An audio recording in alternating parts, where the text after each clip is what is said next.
और तौकीर रजा ने news one India पे बड़ा बयान दिया कि हम संभल जरूर जाएंगे, संभल में हिंसा नहीं हुई, पुलिस ने हत्याएं की हैं, ये कहा तौकीर रजा ने। और हम शांतिपूर्ण संभल जाकर पीड़ित परिवार से मिलेंगे। हमारी कोशिश संभल में शांति कायम करना है। तौकीर रजा जुमे की नमाज में शामिल हुए, नमाज के बाद संभल जाने की कोशिश करेंगे, इस बात का जिक्र उन्होंने किया। बरेली में मस्जिद के बाहर भारी पुलिस बल भी तैनात रहा, क्योंकि संभल के आसपास के जिलों में भी प्रशासन पूरी तरह से अलर्ट रहा ताकि कहीं कोई गड़बड़ी ना हो। और तौकीर रजा को हिरासत में ले सकती है पुलिस। संभल हिंसा के बाद लगातार उनके बयान आ रहे हैं और हमारे संवाददाता ने तौकीर रजा से बात की। उस बातचीत में और क्या कुछ कहा तौकीर रजा ने, उन्हें सुनते हैं।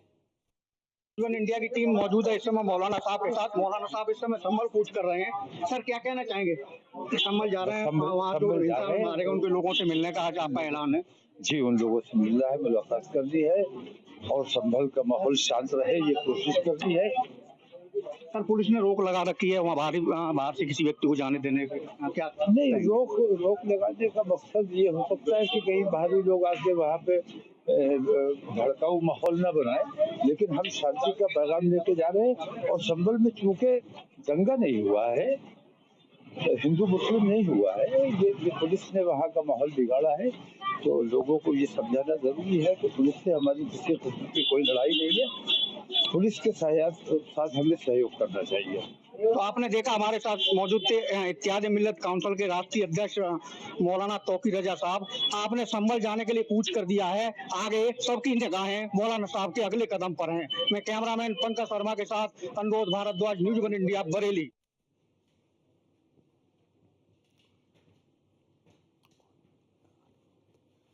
और अनुरोध इस वक्त हमारे साथ जुड़ चुके हैं। अनुरोध, चूंकि मौलाना तौकीर रजा ने यह ऐलान किया कि वो संभल जाएंगे, आपने बातचीत भी की, और क्या अभी वहां पे चूंकि नमाज शांतिपूर्ण तरीके से हुई है, क्या अब भी वो संभल का रुख कर रहे हैं जबकि वहां पे बाहरी लोगों पे के प्रवेश पे रोक है?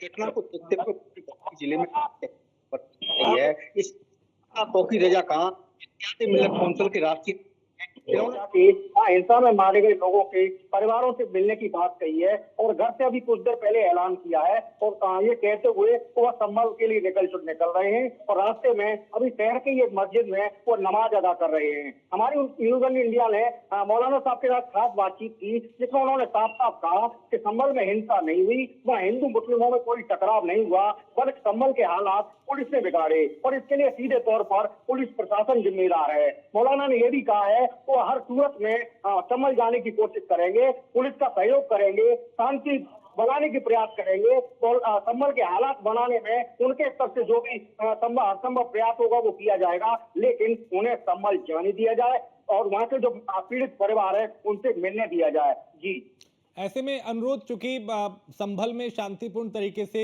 यहाँ पे नमाज हुई, ऐसे में आसपास चाहे बरेली की बात हो, आसपास जिलों की बात हो, यहाँ पे भी प्रशासन अलर्ट था। यहाँ किसी तरह की कोई अप्रिय घटना, कोई गड़बड़ी तो नहीं हुई नमाज से पहले? जी, पूरे बरेली मंडल में कहीं से भी किसी तरह की अप्रिय असहज करने वाली कोई अभी तक समाचार प्राप्त नहीं हुआ है। नमाज पूरी तरह से अधिकांश जगहों पर नमाज संपन्न हो चुकी है, कुछ जगहों पर नमाज की प्रक्रिया भी जारी है। और मौलाना तौकीर रजा खां इस समय बरेली शहर में सिटी स्टेशन के पास एक मस्जिद में नमाज अदा कर रहे हैं और कुछ ही देर में वो संभल के लिए कूच करेंगे। इसके बाद मौलाना का अगला कदम क्या होगा और उधर पुलिस प्रशासन उनके संभल जाने की स्थिति में क्या करता है, इसे लेकर सबकी निगाहें मौलाना तौकीर रजा खां और बरेली पुलिस और प्रशासन पर टिकी हैं। जी, लेकिन जिस तरह का बयान मौलाना ने दिया, ये लगता नहीं कि थोड़ा मामले को और भड़का सकता है? जबकि संभल अब पूरी तरह से संभल चुका है, तो उसे फिर से भड़काने की कोशिश है कि पुलिस ने हत्याएं की हैं, वहां हिंदू मुस्लिम दंगा नहीं हुआ। ये तो सब जानते हैं कि हिंदू मुस्लिम दंगा नहीं हुआ, लेकिन पुलिस पे सीधा ये आरोप लगा देना कि पुलिस ने हत्याएं की हैं, ये कहीं ना कहीं भीड़ को भड़काने वाला बयान हो सकता है। जी, मौलाना तौकीर रजा खां अपनी छवि के अनुरूप ही इस बार भी बयान दे रहे हैं। ऐसा पहली बार नहीं हुआ है तो उन्होंने इस तरह की विवादित या इस तरह के बहुत ही आक्रामक अंदाज में इस तरह की बयानबाजी की हो।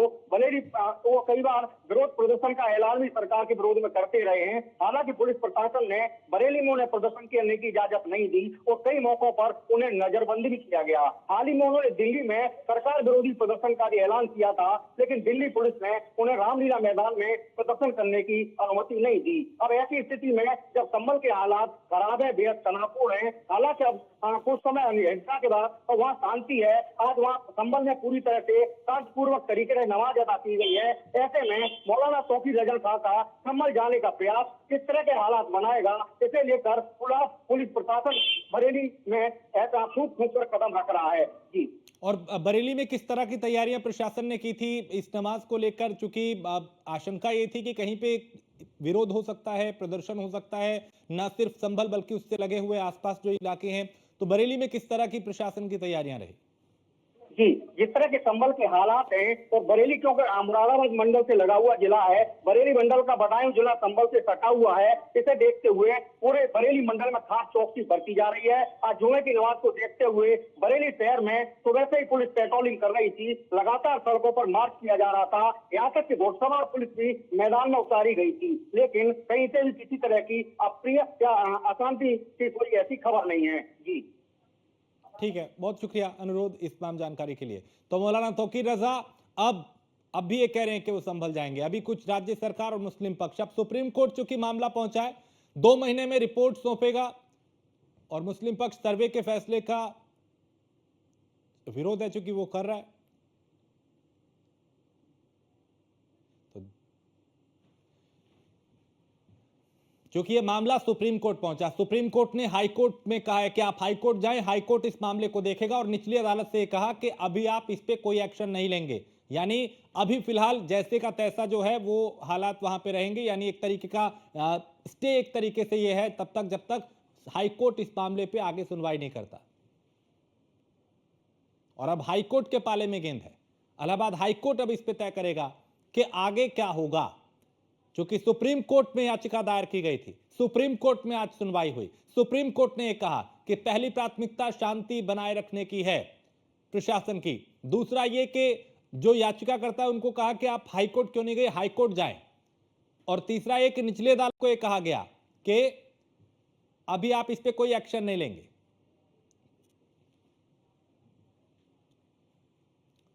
तो इस मामले पे चूंकि सियासी प्रतिक्रियाएं भी आई, क्या कुछ कहा नेताओं ने, वो सुनते हैं। प्रशासन को सतर्क रहने के निर्देश दिए गए हैं। हर स्थिति में हम लाइन ऑर्डर को मेंटेन करेंगे और सभी आम नागरिकों को इस बात का हम भरोसा दिलाते हैं। हमारी सरकार सुरक्षित वातावरण तैयार कर रही है और सबका सम्मान करते हुए हम आगे बढ़ेंगे और कानून किसी को भी तोड़ने की इजाजत नहीं है। हम कानून के राज को भी और मजबूत करेंगे। प्रशासन को सतर्क रहने के निर्देश दिए गए हैं। हर स्थिति में हम लाइन ऑर्डर को मेंटेन करेंगे और सभी आम नागरिकों को इस बात का हम भरोसा दिलाते हैं। हमारी सरकार सुरक्षित वातावरण तैयार कर रही है और सबका सम्मान करते हुए हम आगे बढ़ेंगे और कानून किसी को भी तोड़ने की इजाजत नहीं है। हम कानून के राज को भी और मजबूत। देखिए, जो जांच कमेटी बनाई है, शुरू से हमारी पूरी पार्टी समाजवादी पार्टी इस चीज़ की मांग कर रही है। जो जांच कमेटी, जो आयोग का गठन होना चाहिए, वो सिटिंग सुप्रीम कोर्ट के जज का होना चाहिए। इसलिए हम अभी भी वही इसकी पुरानी मांग पर कायम है कि हमें तभी इंसाफ मिलेगा जब सिटिंग जज सुप्रीम कोर्ट की उसमें कमेटी बनेगी। हम लोग सुप्रीम कोर्ट गए हैं क्योंकि हमने इस वहाँ मांग करी है कि जो वहाँ पर निचली अदालत के अंदर ये मामला चल रहा है सर्वे के लिए, उसको रोका जाए और उसकी यहाँ पर सुप्रीम कोर्ट के अंदर उस मामले को देखा जाए। देखिए, जो जांच कमेटी वहाँ पर तो कानून को विशेष रूप से शिकंजा करके एसआई सर्वे जल्दी पूर्ण हो गए तो जल्दी से वहाँ हरिहर मंदिर की प्राण प्रतिष्ठा होगी। जांच और भरपाई से ज़्यादा जो जुल्म वहाँ हुआ है, जुल्म को सबके सामने रखने के लिए अगर ये फेयर इन्वेस्टिगेशन हो और इतना झकझोरने के बाद, इतना चिल्लाने के बाद अब शायद सरकार की आँख खुली है। अभी भी बहुत कुछ बाकी है। मैं तो ये कहूँगा कि ये जितना जल्दी हो और इसकी आड़ में जो जुल्म किया जा रहा है वहाँ मुस्लिम समाज के लोगों पर, ये बंद हो, ये सबसे इम्पोर्टेंट है। और मैं ये भी कहूँगा कि इसकी आड़ में जो है, ऐसा भी लगता है जैसे पूर्वांचल विद्युत निगम और दक्षिणांचल विद्युत निगम उत्तर प्रदेश में उसका निजीकरण किया जा रहा है। वहाँ के कर्मचारियों में गुस्सा है कि आरक्षण का लाभ उनको नहीं मिल पाएगा। ऐसा लगता है इसके पीछे कोई कॉन्स्पिरेसी भी है कि लोगों का ध्यान इधर रहे और बड़ा खेल जो है उत्तर प्रदेश में SC ST OBC के लोगों के साथ हो जाए। जांच